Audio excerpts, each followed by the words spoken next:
Hey, welcome to Gen AI.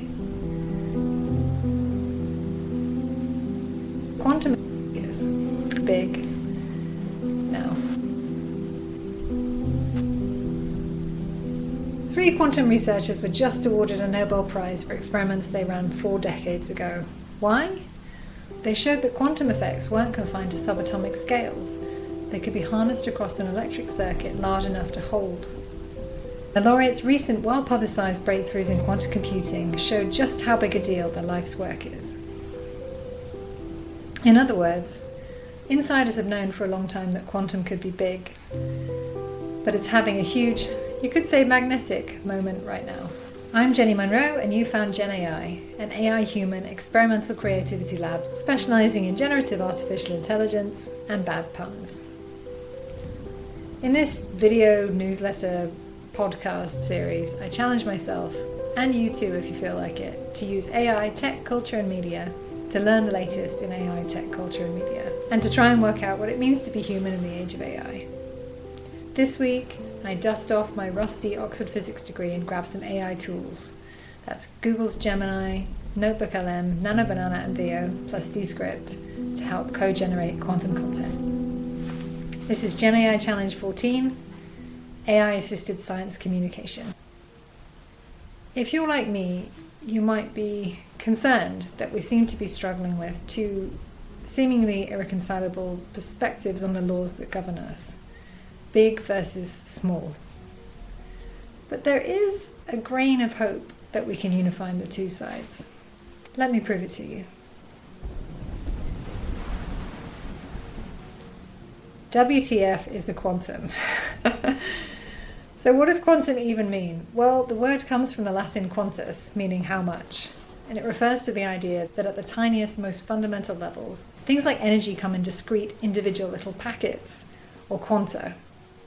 Like a staircase instead of a smooth ramp. You can stand on step 1 or step 2, but there's no step 1.5. Quantum physics is a set of rules that govern this staircase-like world of particles smaller than atoms. And the rules are very odd. Particles can be in multiple places at once. They can be linked across vast distances, and they behave differently when you're looking at them or interacting with them. It's a world that operates on probabilities.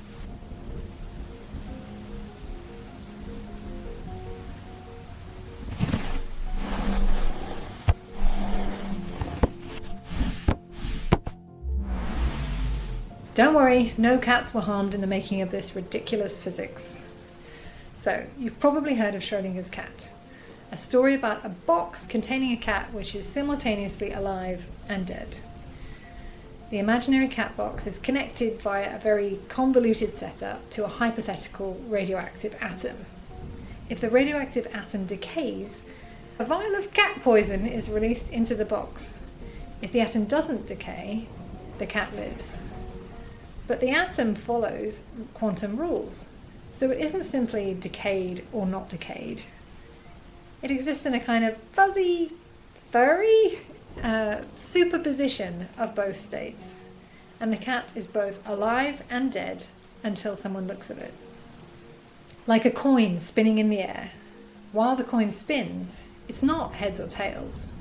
It's a blur of both possibilities. So yes, this is the story of Schrödinger's cat, but the whole point of the thought experiment wasn't to say this is how the world works. Erwin Schrödinger was actually trying to point out how ridiculous it would be if the bizarre rules of quantum physics applied to something as big as a cat. He was saying, guys, cats can't be both alive and dead. So at what size does this quantum world break down and the classical world, or the human-sized world, begin? Why do tiny particles get to live in this strange state of multiple possibilities, but larger objects like cats, buses, and people don't? He was saying, surely quantum physics doesn't work for things the size of cats, right? It turns out he was wrong. Then 25 Nobel Prize in Physics. They won for making quantum science bigger. John Clark, Michel H. Devore, and John M. Martinez won the 2025 Nobel Prize in Physics. The official Nobel Prize press release puts it best. A major question in physics is the maximum size of a system that can demonstrate quantum mechanical effects. This year's Nobel Prize laureates conducted experiments with an electrical circuit in which they demonstrated both quantum mechanical tunneling and quantized energy levels in a system big enough to be held in the hand. This is huge. Anyway, the whole point of the cat story was that we don't experience quantum weirdness in our everyday handheld world. But these scientists created a system, a circuit you can physically hold, well, maybe don't touch it, it'd be a bit cold. Anyway, a system that can fit in your hand that behaves in a way you can only predict using quantum rules. So what did they actually do? Well, they built a superconducting, so zero resistance electrical circuit featuring a Josephson junction. That's two superconductors separated by a thin insulating barrier. Initially, the circuit was settled in a stable zero voltage state. It was trapped in an energy well, similar to a marble resting in the pool of a bowl, lacking the classical energy to get over the rim. First, they observed macroscopic quantum tunneling. They watched the system spontaneously escape the trap and switch to a state with a measurable voltage. This was a remarkable feat. The collective state of billions of electron pairs was behaving like a single artificial particle and tunneling directly through the energy barrier, an act forbidden by classical physics. Second, they proved its quantum nature, i.e. steps instead of ramps. To confirm this, they exposed the circuit to microwaves. They found it only absorbed energy in specific discrete amounts, or quanta. When the microwave frequency was just right, it kicked the system to a higher, distinct energy level, causing it to tunnel out of the trap even faster. This was a smoking gun. It proved the circuit had quantized energy levels, behaving like a single large-scale atom whose quantum state could be precisely controlled. So they effectively built a bridge between the microscopic quantum world and our macroscopic, classical human world. But they did these experiments in the 80s. So why the Nobel Prize now? Well, we can only guess. But did you know? Einstein technically never received a Nobel Prize for his most famous work, relativity. It was considered too contentious at the time. So he was officially awarded the prize for a safer choice experiment, even though it was generally understood that the prize was in recognition of relativity and his wider work. But speaking of the 2025 laureate's wider work, and what may have prompted recent recognition, quantum computing is in a superposition now. Yep. So what do you do once you can control a big quantum system? Well, you build a quantum computer. So, your phone or laptop works with bits. A bit is a simple switch. It's either off or it's on. That's it. A quantum computer has qubits. A qubit can be 0 or 1, or thanks to superposition, it can be both at the same time, like the spinning coin. In fact, particles like electrons have a quantum property we call spin, which we can use to stand for zeros and ones. Spin can be up, spin can be down, or it can be in a superposition of both.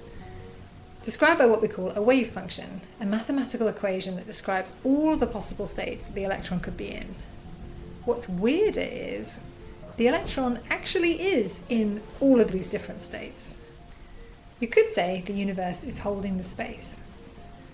But when the spin is measured, the wave function collapses and we get our answer. A classical computer is like searching a library for a specific piece of information by checking one book at a time. It's fast, but it's linear. A quantum computer, by using superposition and another trick called entanglement, can essentially check every single book in the library at the same time. What will this allow us to do? Well, we could break all of our current security encryption methods and create uncrackable new ones. We could design new materials and medicines by simulating molecules with perfect accuracy.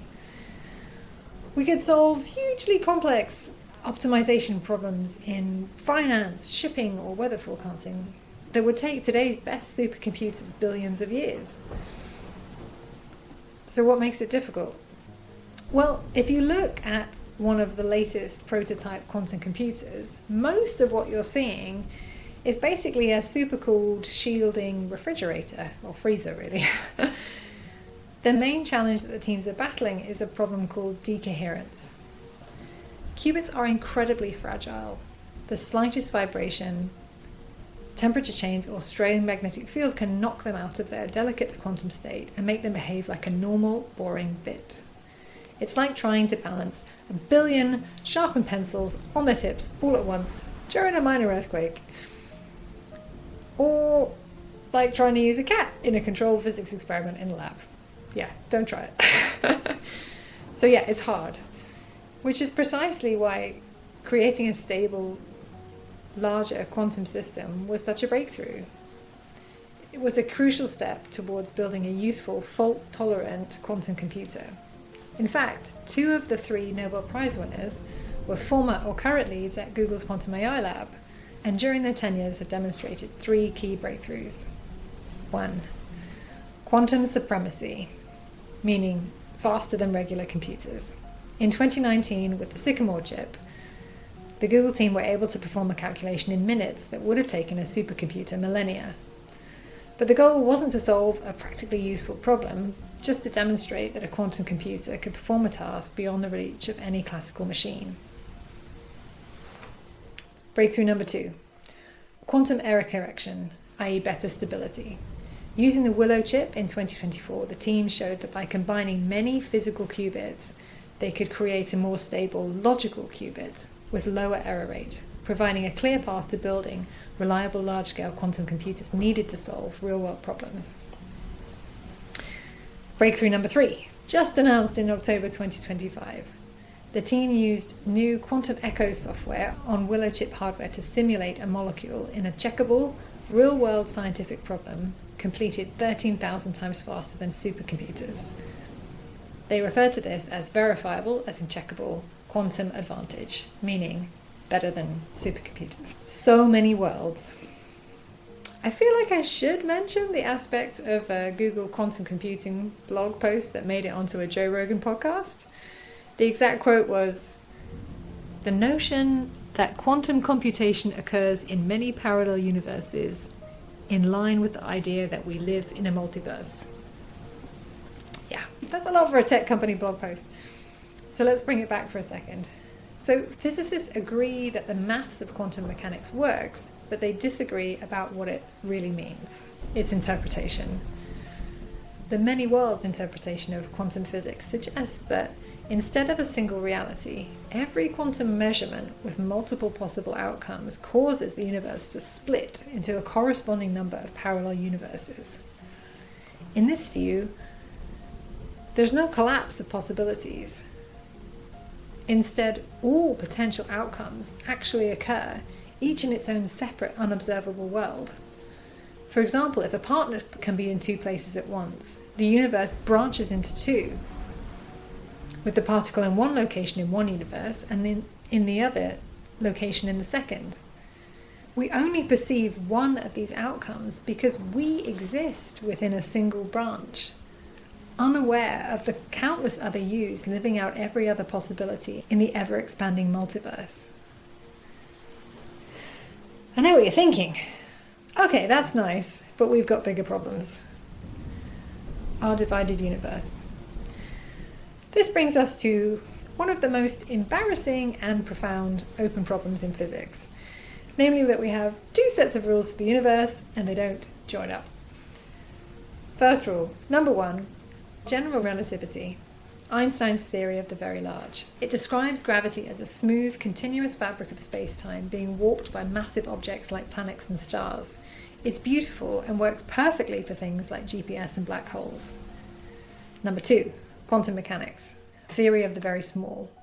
It describes the universe as grainy, probabilistic, and fundamentally uncertain. When you try to use both sets of equations in extreme places, like the Big Bang or inside a black hole, the maths breaks down completely. Finding a theory of quantum gravity that unites them is the holy grail for physics. Unfortunately, for now, it seems like the science of the very small and the science of the very large defy each other. But is there a quantum of solace? What a silly James Bond title, huh? Anyway, yes, there is a reason to hope. While general relativity, which is our theory of gravity, refuses to cooperate with quantum physics, we have successfully bonded quantum mechanics with special relativity. And the result of that union isn't just a theory, it's one of the most precise and accurate calculations in the history of physics. The crown jewel of physics, QED. So let's talk about QED. These letters often stand for the Latin phrase quod erat demonstrandum, meaning which was to be demonstrated, or that which is shown. It's typically placed at the end of a mathematical proof or philosophical argument to signify that the proof is complete. It's a way of saying, I prove what I set out to prove. The Latin phrase is a translation of the Greek, which was used by early mathematicians like Euclid and Archimedes. It's a formal mic drop conclusion to a logical argument. But I didn't mean QED, I meant quantum electrodynamics. This QED describes the relationship between light and matter. QED shows that all interactions between matter and light are based on some fundamental action. A charged particle, such as an electron, either emits or absorbs a photon of light. For instance, two negatively charged electrons repel each other, but the way they do this is by exchanging a virtual photon of light.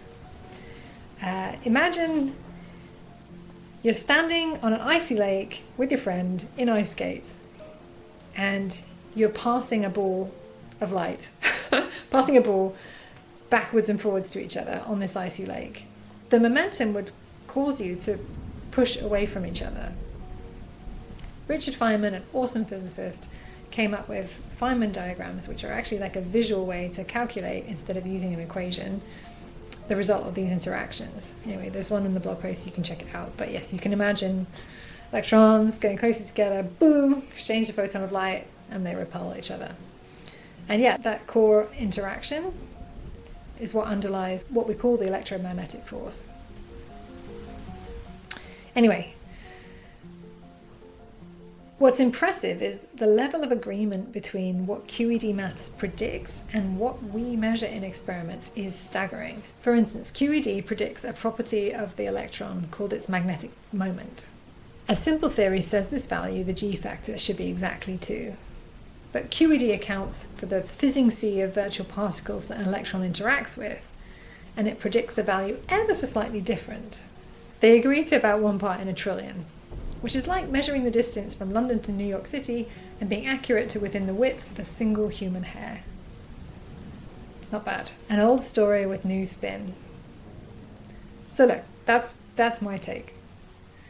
100 years ago, quantum physics was the science of the unimaginably small, with behavior so strange it seemed like it would never be relevant in real life at human scale.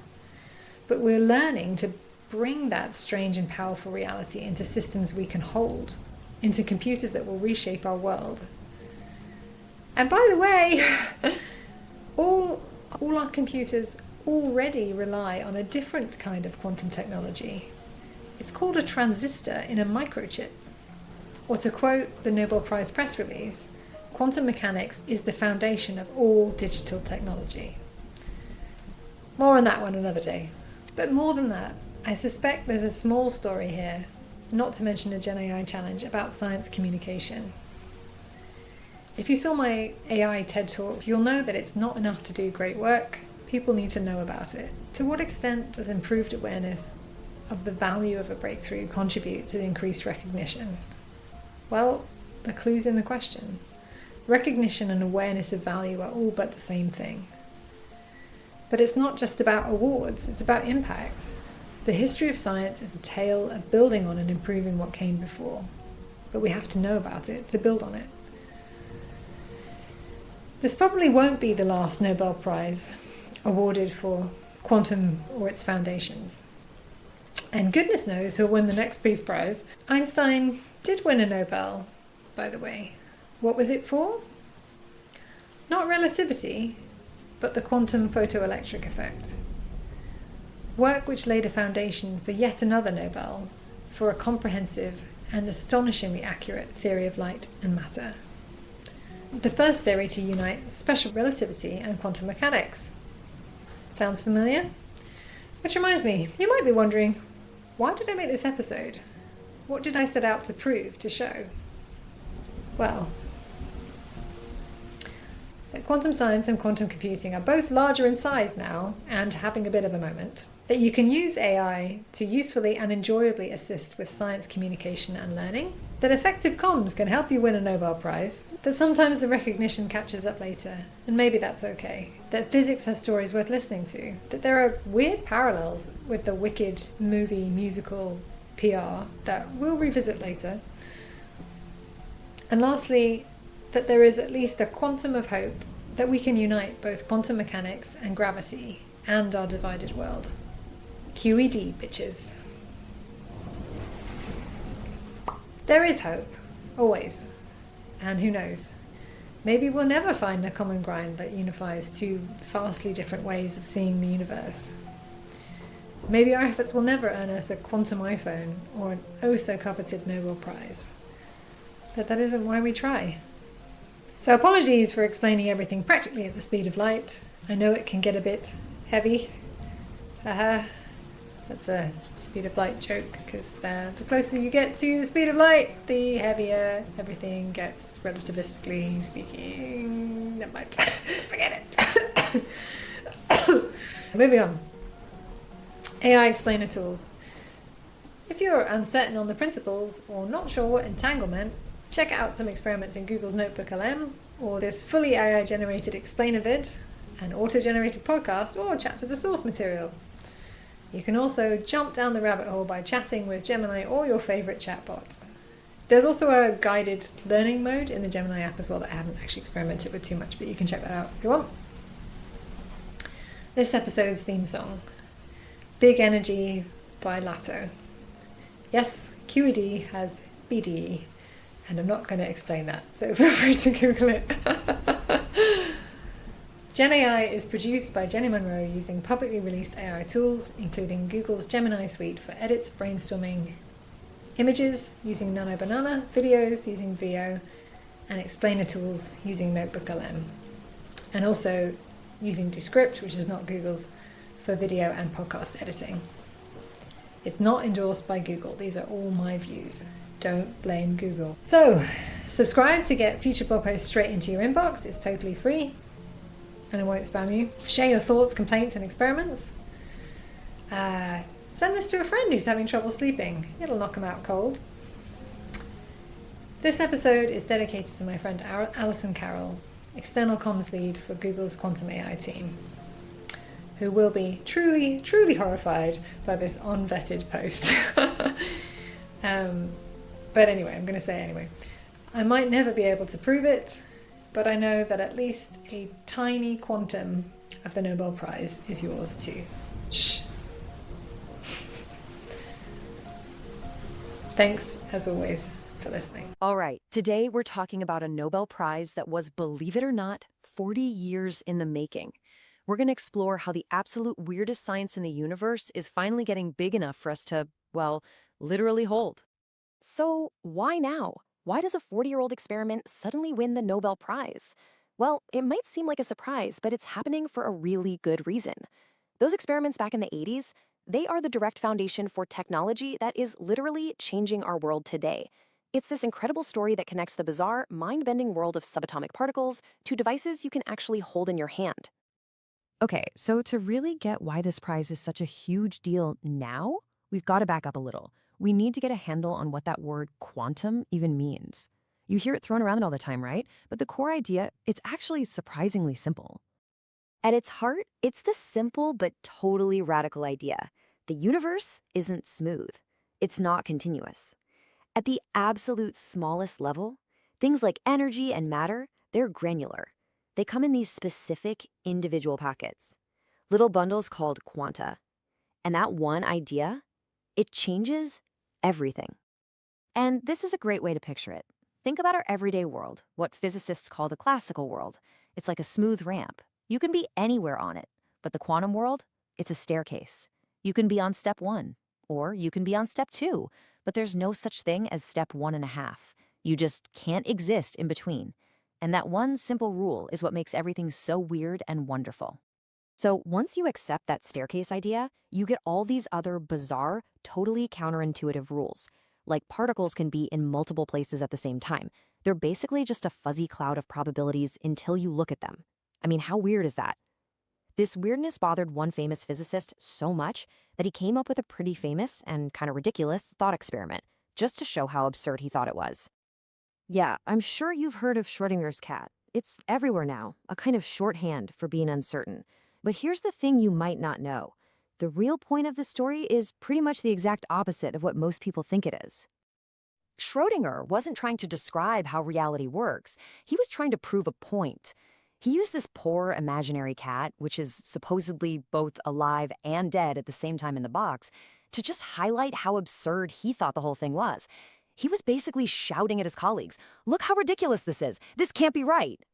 So you see, the crucial point here is that he was taking this core quantum idea of superposition, that spinning coin state where it's both heads and tails at once, and he was asking a really serious question. Okay, sure, a tiny particle can be a blur of possibilities, but a cat? Surely not. And that was his challenge to the entire physics community. Where's the line? At what point does the weird quantum world break down and our normal classical world begin? He was convinced that big things, like cats, couldn't possibly play by these bizarre rules. But it turns out he was spectacularly wrong. And this is where we get to the breakthrough. The Nobel winners we're talking about today, they found the answer to Schrödinger's big question. And they didn't just find the boundary between the two worlds, they built a bridge right over it. What they did was create an electrical circuit.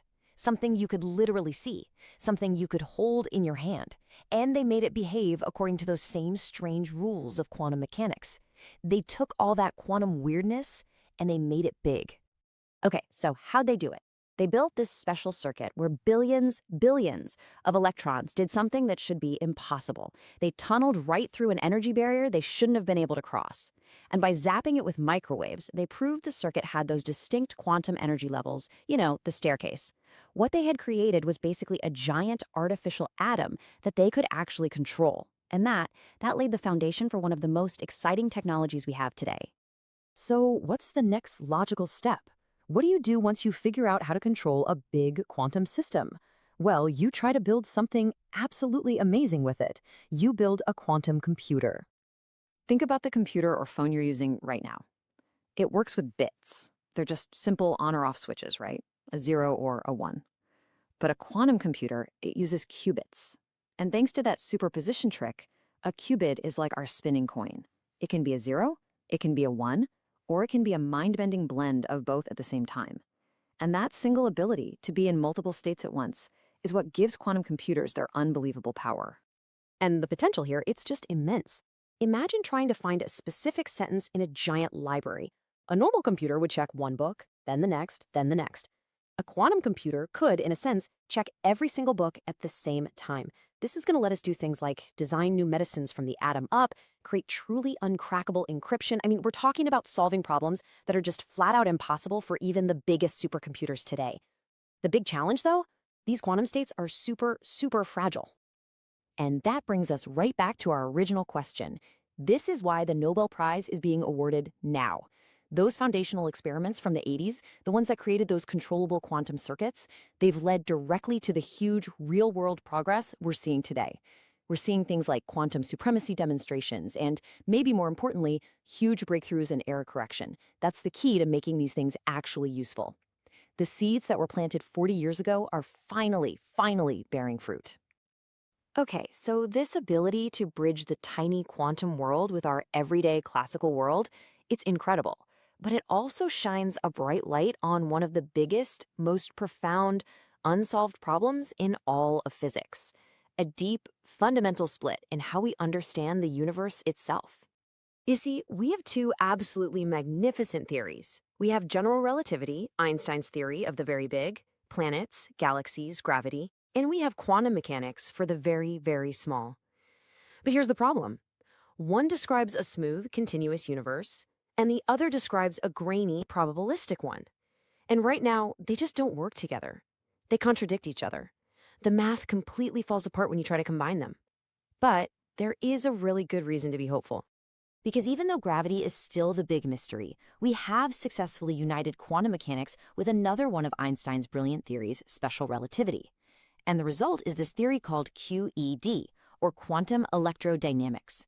And frankly, it's the crown jewel of modern physics. So what QED does is describe the relationship between all light and all matter. The core idea is really elegant. Particles talk to each other by exchanging other particles. So, for example, two electrons push each other away by tossing a photon, a particle of light, back and forth. You can actually picture this perfectly. Imagine two people standing on a completely frictionless, icy lake. If one person throws a heavy ball to the other, what happens? The act of throwing pushes the first person back, and the act of catching pushes the second person back. They move apart. This simple, beautiful idea, it leads to the single most accurate prediction in the history of all science. 1 part in a trillion. That's how well QED's predictions match up with real-world experiments. I mean, to put that in perspective, that is like measuring the distance from London to New York and getting it right to within the width of a single human hair. It's just a staggering, unbelievable achievement. That level of accuracy, it's the scientific equivalent of a mic drop. It's why physicists love the term QED, not just for quantum electrodynamics, but for the old Latin phrase quod erat demonstrandum. It's what mathematicians would write at the end of a proof for centuries. It just means I have shown what I set out to show. Boom. Done. And that brings us right back to where we started. 100 years ago, quantum physics was this weird science of the unimaginably small and strange. But what these Nobel Prize winners did was show us how to bring that powerful, strange reality into our world, into systems we can actually build and hold. They proved that even the biggest, most profound divisions can be bridged. So the only real question left is, what impossible gap will we bridge next?